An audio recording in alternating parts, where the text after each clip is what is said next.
اس clip میں آپ قرآن پاک کی سورہ روم کی آیت نمبر 6 سے 8 تک کی تلاوت، ترجمہ اور تفسیر قرآن صراط الجنان سماعت فرمائیں گے۔ بسم اللہ الرحمن الرحیم۔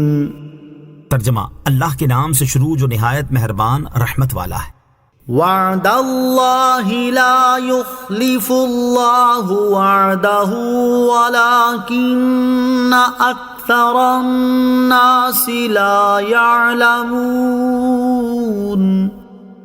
ظاہرا من الحیاة الدنیا وهم عن الآخرة هم غافلون۔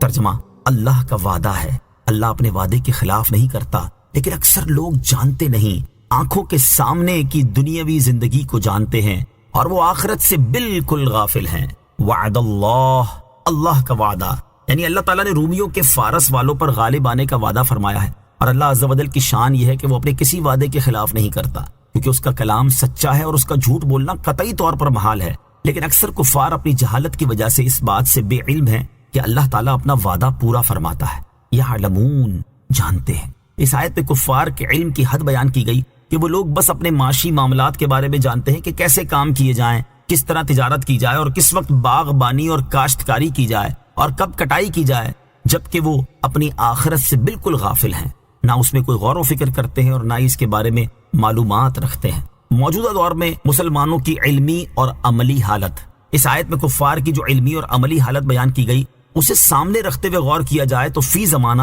عمومی طور پر مسلمانوں کی علمی اور عملی حالت بھی ایسی ہی نظر آتی ہے کہ یہ مال کمانے کے نت نئے طریقے اور ذرائع تو بہت اچھی طرح جانتے ہیں اور اس میں جائز ناجائز کی بھی پرواہ نہیں کرتے، جبکہ اپنی آخرت کے معاملے میں انتہائی غفلت کا شکار نظر آتے ہیں۔ اپنی موت، قبر اور حشر کے معاملے کے بارے میں غور و فکر نہیں کرتے اور عقائد، عبادات اور معاملات میں سے جن چیزوں کا سیکھنا فرض ہے اس کی معلومات نہیں رکھتے۔ یہ تو عام مسلمانوں کا حال ہے، جبکہ خواص میں شمار کیے جانے والوں میں سے اکثر کا حال بھی کچھ کم افسوسناک نہیں۔ علماء کہلانے والوں کی بڑی تعداد حقیقت میں عالم ہی نہیں، اور پیر کہلانے والوں کی بڑی تعداد خود محتاج تربیت ہے، اور یہ دونوں قسم کے حضرات عوام کو تعلیم و تربیت دینے کی بجائے جہالت و جرت دے رہے ہوتے ہیں۔ اللہ تعالیٰ سب مسلمانوں کو عقل سلیم عطا فرمائے اور انہیں اپنا اصلی مقصد سمجھنے اور اپنی علمی اور عملی حالت سدھارنے کی توفیق عطا فرمائے، آمین۔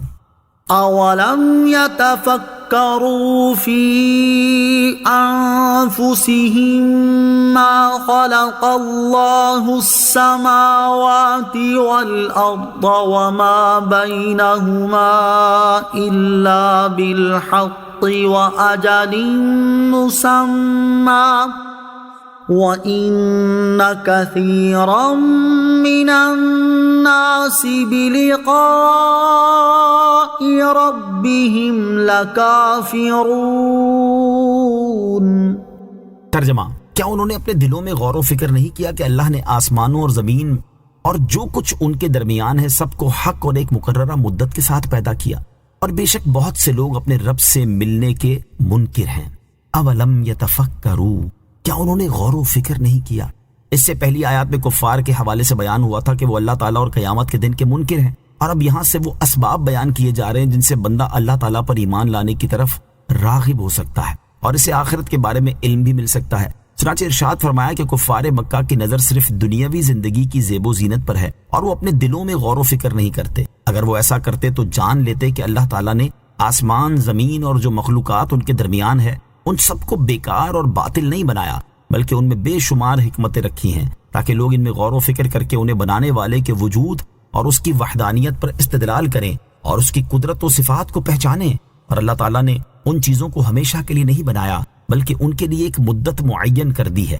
اور جب وہ مدت پوری ہو جائے گی تو یہ چیزیں فنا ہو جائیں گی اور وہ مدت قیامت قائم ہونے کا وقت ہے۔ بے شک بہت سے لوگ آخرت سے غافل ہونے اور آخرت کی معرفت دلانے والی چیزوں میں غور و فکر نہ کرنے کے ساتھ ساتھ اپنے اعمال کے حساب، ان کی جزا اور مرنے کے بعد دوبارہ زندہ کیے جانے کے منکر